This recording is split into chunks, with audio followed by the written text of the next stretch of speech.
Another week. Who's ready? All right. This is the gold silver ratio here, and it looks like it's starting to show some signs of topping. And if you're a precious metal bull, you have to be rooting for a turn to the downside because the true bull market will be silver leading, and silver has not been leading. It's been very disappointing for people to hold it. It was more vulnerable to liquidity issues when the overall stock market was selling off. It had more problems than gold, more of a monetary hedge, and chaos hedge held up better. If you want a true bull market, you need this to start topping. Maybe it's going to start forming a top here. Let's just take a quick look at the weekly because I know I have a lot of metalheads that follow us here. So there you go. I mean, we haven't taken out the 92, but if you really, a lot of people got very negative the gold silver ratio down here, and it's back in their face. Are we going to try and clean out stops over 92? Possibly, but this is an area where gold is starting to look expensive compared to silver. Just thought I'd bring it up. So let's get to the currency. The headline was about the yen and the comeback that we're getting here in the yen. So there's the weekly. The obvious spot would be, between 150 and 152. 152, I pointed out that was the most important chart. Once we had this was the big yen unwind of the carry. I don't believe that it's all done. People are guessing and saying, half the unwinding of the carry spread is done already. It isn't a trade that was just going on for, 6 months. It's been going on for years. People using the yen as their carry trade.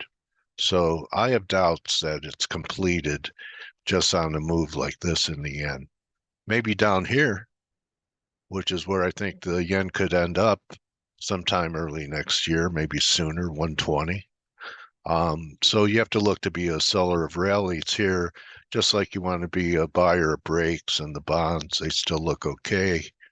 You had a nice weekly breakout last week. You could trail your stops back under last week's lows, and last week's lows were about 93. I know that's a lot to give up to risk, but let's see if I could tighten it up for you guys with a 4 hour. Yeah, it's still, 93 is still the area. We have a bunch of confirmed highs here, so we're probably okay for another move above par. So that was one of the targets, par, and, maybe we go 105. We'll see. So let's get to the currencies. Last week we had this key reversal in Aussie. I recommended taking partials here. We bought it on the crash day, the night of the crash here at 64.5, and it broke another 100 pips on that. I think this low will stand for a while, maybe a long while. So what I'm thinking of doing is, peeling off some here. I've done a little. Maybe it goes up to 30, but I think there's going to be a chance to buy a retrace here. And my arms are wide open. I welcome a sell-off in Aussie, maybe back down to a shade under 65, 64.80 as a 50% retracement. Everyone knows also Canada is part of the trade. Canada is back under this breakout. But if we get some type of pop in the dollar, it's possible that we get a rally back towards 38. I have different fibs in here.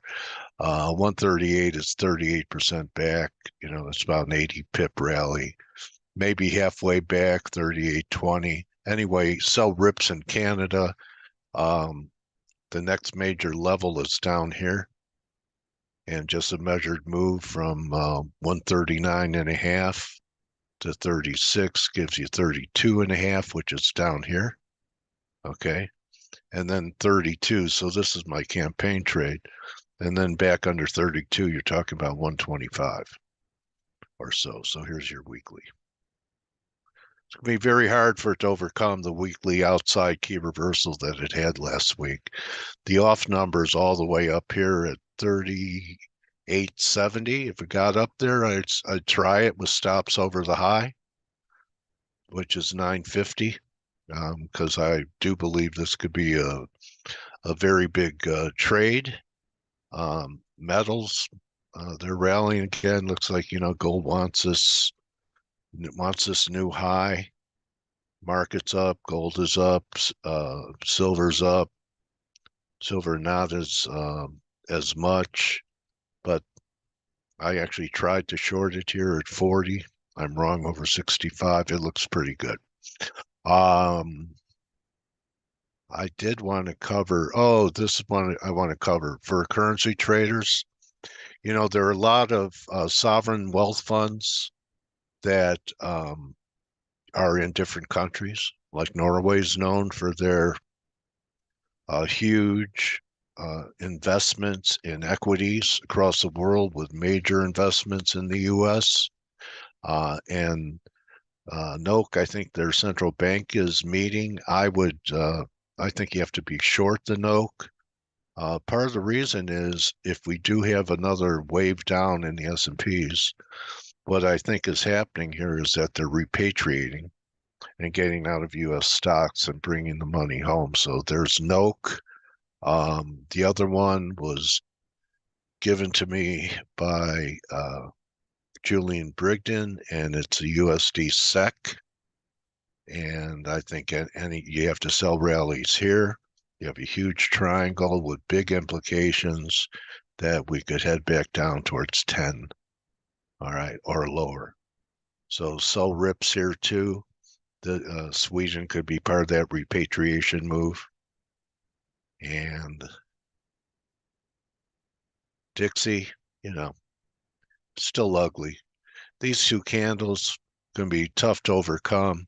Maybe we get back up to 380, stay short the dollar, sell rips, take profits on big breaks, not 100%, but just part of it. Another thing that might start working for Canada, and because of the economy, a lot of people are bearish, but because of the war that's going to happen, and to what degree no one knows, that we could be on the verge of a pretty big move in crude. Nice little double bottom. It put in a nice week last week with everything that was going on with the yen carry unwind. But it's starting to look more like a triangle. I just got off with Katie Stockton. She's excellent. And she drew out this triangle, which could end up being an important breakout for crude. So here's a little live technical analysis for you. And then if you wanted to look at it as a symmetrical triangle, you could just, take this low and draw this line. So you risked last week's low, but it's a pretty big formation. I mean, it's from 65 to 95. That's $30, this formation. So if we break out, and the breakout looks about 84-ish, that could give you over $100 oil. And if we're not in recession now, you get $100 oil here late in the summer and fall, with the consumers already maxing cards, that this is really going to hurt some people.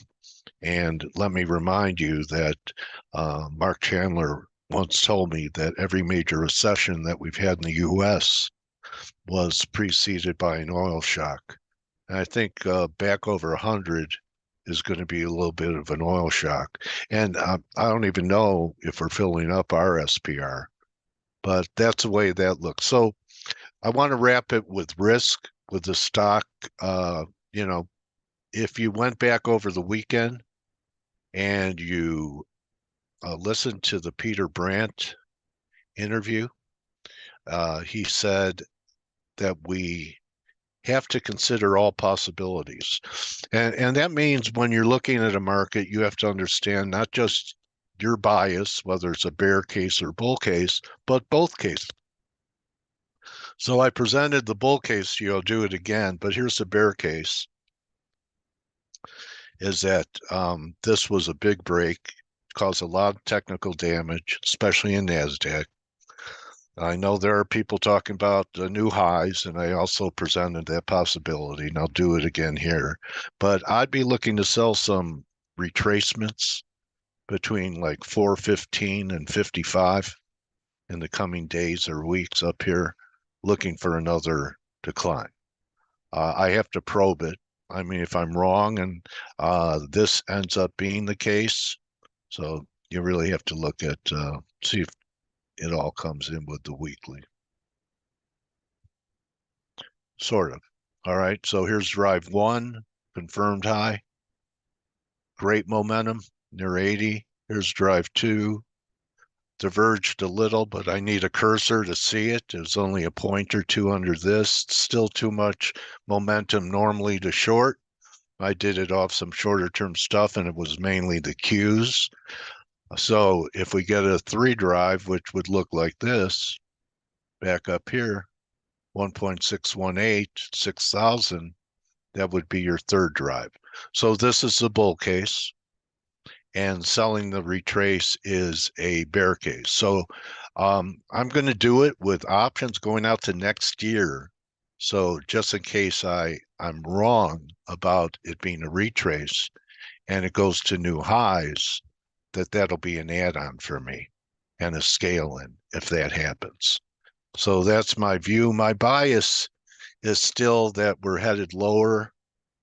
So you don't always have to have 3 drives. I've seen many examples of 2 working. Here's a NASDAQ. I'm thinking between 19,000 and 19,500. Here's the retraces here on the NAS. It's already fading a little bit. Okay, so 19 is 61.8. Maybe we won't even get there. I think it could. And then 19.5, where you have some moving averages, is 61.8 back.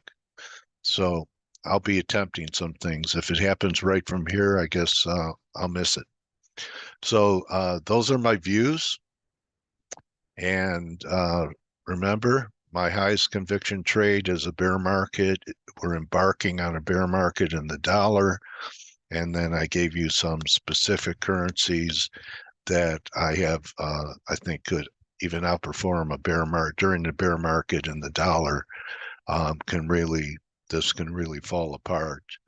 And the Aussie, after a pullback to here, the next target would be, we had what before, be up here around 68, 69.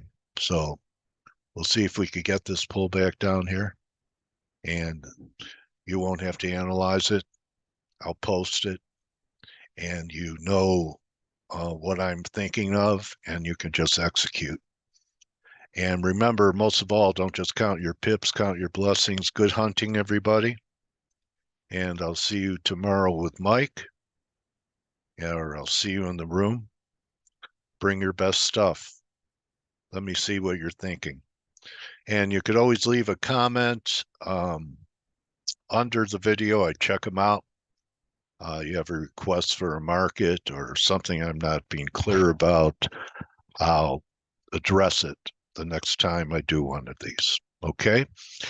Don't just count your pips, count your blessings, everyone. And see you tomorrow with Mike at 11 a.m. EST. Adios.